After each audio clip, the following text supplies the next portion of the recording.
Yes, we can see your screen. All right, great. So thank you again, and thank you, June, for that excellent background and introduction to this topic. I think as you were speaking, I was furiously making notes on some of the connecting points to see, how I could help connect the dots between some of the points you've very nicely laid out and some of the work that I'd like to share today. So my day job is as the Deputy Director in Miami-Dade Water and Sewer Department. I oversee capital improvements of a very large program. I also oversee resiliency issues related to the hardening of our infrastructure.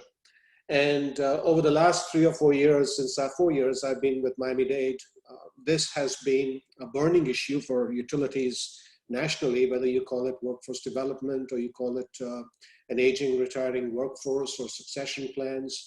And June has done a great job in actually articulating it's not necessarily diversity, but it's about perspectives and inclusion. It's not necessarily succession plan in terms of continuity of operations. So I'm going to try and do my best to connect some of the dots here, and which is why I titled the presentation on operationalizing the One Water approach for global water resilience with a perspective or an emphasis on workforce. And operationalizing resilience obviously could mean with respect to operations, it could be with respect to capital improvements and infrastructure.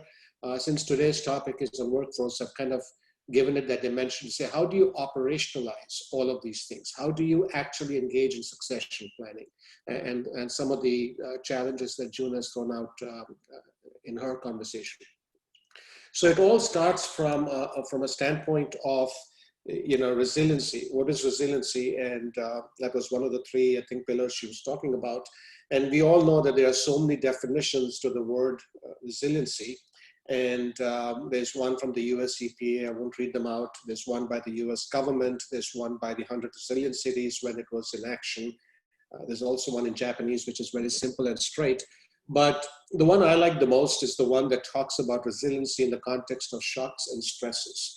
And those shocks and stresses could change. There could be new shocks and stresses that emerge from time to time. And we are facing one at the moment, which came as a shock, but has the potential, or at least looks like, will become a stress in many, many dimensions. So the capacity for all of us to be able to adapt, to embrace this as an opportunity, and be able to look at doing things differently, not necessarily in rebounding, but also in terms of recovering and bouncing forward, is learning from those lessons and bouncing forward is, I think, what would be the true definition of being a resilient system. And then this slide comes from the US Water Alliance that talks about, Sunil talked about the different dimensions of One Water. We tend to look at it in different silos and different lenses, but at the end of the day, it is, if you follow the drop of water, it takes on different names that we have given them as consumers. The water cycle doesn't look at it in different dimensions, right? So it's very critical for us to keep that perspective open at all times, because as it takes on different shapes, it becomes critical that we. Sorry, I realized. So anyway, I think we all know what the One Water approach is. Moving on. Okay.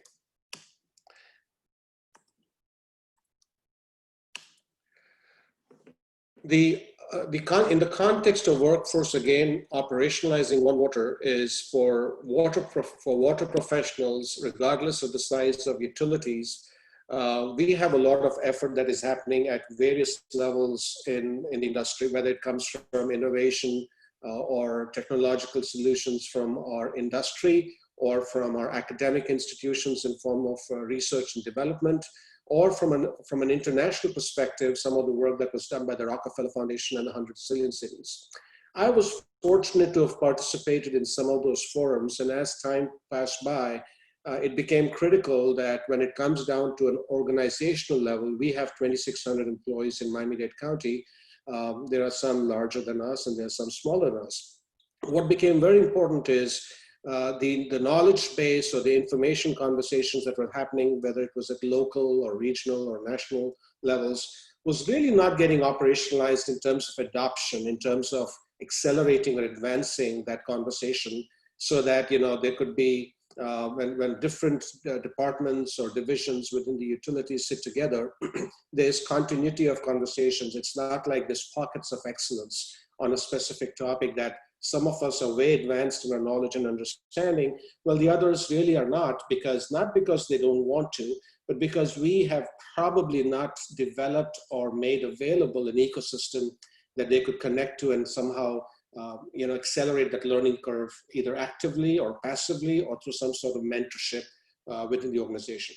So the implementation of all of these insights that we gather from national, global, local conversations, then they need to be implemented within the entire workforce for consistency purposes. Then you're able to actually move forward as one envelope, as one united kind of a front, right? It's nice to have debates, it's nice to have conversations, but to the extent possible, the level of comprehension and understanding is somewhat unified. It translates into a much, much stronger and a resilient workforce. So that was the challenge that we had. And therefore we said, if we have to really develop a workforce, people cannot really be expected to solve problems that they do not understand fully. An operator might understand certain issues with respect to, let's say, maintenance, and might go about replacing a pump in kind. When you start accelerating that knowledge base into reliability, into risk, into the triple bottom line analysis on why you should go into something more expensive, maybe initially, let's say more energy efficient, because there's a social, economic, environmental benefit to it. As you accelerate those types of conversations, then they become the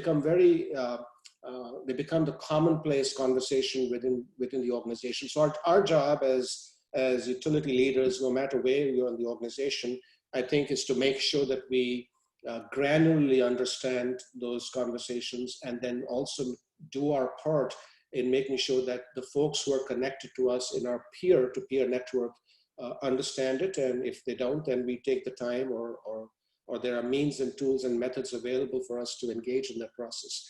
And then the industry must be conversant with, of course, climate change issues are big, and they are, posing another risk in terms of financial resilience, because, what did not exist several years ago, now we have to all of a sudden start hardening our assets, at least in this part of the world, Miami-Dade, where we are ground zero with an elevation of 6.5 feet above sea level. And therefore, having a sustainable method to capture knowledge, to advance knowledge, became the challenge that I think we are all confronted with, and even more today, because everything is going to be done way differently than the way it was done pre-pandemic. So this slide kind of captures some of the thoughts June had laid out, right? And the circle on the top in the blue, which is smooth leadership transition. This is where you have folks on the bench who are mentoring to become the next leaders. And as leadership changes or transitions, how are those thought processes spelt out by the previous leaders continue, right? Because they cannot be disruptive by the 80-20 rule. It's nice to change a few things, there's nothing wrong in it. But from a workforce standpoint, the workforce needs to be able to see the vision. They need to be able to see, where is this utility heading? What is my role within that utility that I'm a part of? And how can I bring about change within my domain, within my sphere of influence? Then the talent development comes where leadership becomes critical in developing talent. June talked about hiring talent as one aspect of it, but then I would also venture to add to that point to say, yes, you need to make sure that you hire the right talent, but we have to start playing a role to start grooming the right talent as they enter the college level or institutions. Or there might be students who are not college bound, who might want to be taking on a vocational type of a job. Are we tapping them young? Are we creating these future water leaders, whether it's on the design side or operations side? And what's the process behind it? How are we doing it? Then the instructional transformation becomes very critical. We already have ways and means to instruct and impart knowledge, we've got to sit down and analyze what's working, what's not working so good, and where can we take added benefit from technology. We always talk about the role that augmented reality, virtual reality plays. Can we do that? So I'll talk a little bit about that in a moment. And so we've got to take that lens of instructional transformation to say one-on-one conversations, and all the other the other extreme in terms of using the power of technology to instruct. And then all of this translates, what June again alluded to, cultural shift, which is the cultural shift of people doesn't happen overnight. It happens over time. It's a journey. Resilience is a journey in itself. And all of these pillars then play a role in pushing that needle forward, right? And envelope forward. And you really cannot have pockets of excellence in any of these domains. There might be more. I might have missed out something, and that can be a great conversation during the breakouts. This is something that I kind of thought about, but it's not completely all-inclusive. So if you cannot just have great leadership and your instruction or technology or your talent development or human resources elements, they don't work well together, right? So all of these things come together, and therefore it's a very systemic continuous improvement roadmap. It never ends. As we said, resilience is a journey, workforce development is a journey. It never ends. You look back, you learn from your lessons, and you bounce forward. So with that mission in mind, with that challenge in mind, is what I had envisioned. And I said, we've got to do something about it. And this led me to found the One Water Academy we launched it on Earth Day, and I'll share some more details with you. The purpose was very simple: to build a resilient future for the water sector, to provide a One Water knowledge platform, and then obviously to develop a workforce for the future. And when I started thinking about it, these were some of the 6 prongs that I was talking. There's learning and development, which is instructing. There's mentoring that we need to do to create a workforce of the future. Innovation needs to be operationalized. If there's great innovation happening in institutions and in our research and development labs, it's not good enough to just sit there. How are we adopting it? How are we operationalizing it, right? How are we making it happen? And then all of that needs to get imparted into the workforce so they understand it, and adoption becomes easier, so that becomes an important part. And then, everyone has a place at the table. June talked about it. So he said, well, why don't we get people to write? Why don't we get people to talk? It shouldn't be the same people circling in conferences and panels. We need to bring the middle level, the younger level workforce, the operational workforce to opine and share ideas and knowledge. So I said, we need to do that a little bit more granularly rather than high level blogs. So let's put something out there. The 5th one is my favorite. I said, we should, we are very good at technical stuff, but we need to do better at being able to articulate and express our opinions for many, many reasons, whether it's for lobbying for greater funds or anything else. So this came about as the One Water, One World, the Oh Wow talk, which is being designed at the moment to mimic the equivalent of the TED Talk of water. And there'll be more details that will come out from here. And of course, jobs and career opportunities is what we're all talking about today. So the journey started in 2018 when I had founded the Resilient Utilities Coalition in this region to bring about academia, consultants, industry, nonprofits, and others. We did a soft launch in 2019 at ACE, and at Stockholm International Water Week in August 2019, we joined the global community of practice and resilience. And then in April this year, we launched and went live. The learning platform is expected to go live in July. So we are racing against time there with all the other challenges we are facing. And this is just a snapshot of all the different communities that came together to become the global community of practice and resilience. I'd be happy to share more in breakouts or any questions that might come up. And therefore, all I would say at this point is no learning platform, no learning is complete without the engagement of everybody. And no matter where you are at what level, I've always said this, someone with 5 years of experience can be a mentor to someone who's just entered the workforce. Someone who's just entered the workforce can be a mentor to somebody who's in high school or college. So it doesn't need to be a person with 20, 25, 30 years of experience to be a mentor. And we've got to change that paradigm. We've got to make sure that we change that. And that's the role that we are trying to play at the Academy. So I'd like to invite everyone to consider exploring it. This is our website at onewateracademy.org. You're more than welcome to visit it. It's live and running. You're able to sign up there. So feel free to browse it. And this is how our platform will look once it's launched on July 1st.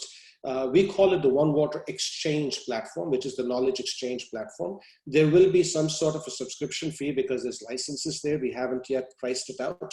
But the idea here is that there's many avenues for users to engage. It's not a platform where someone goes, takes a course and leaves. It has a coach and share platform. It's got participation from individuals.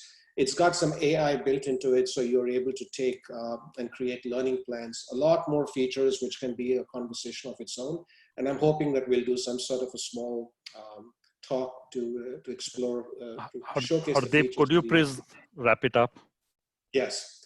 So this is just the signing stuff, and we would love to bring instructors onto the platform. So this is again something that if you feel that you've got knowledge to share, that is something we can talk about.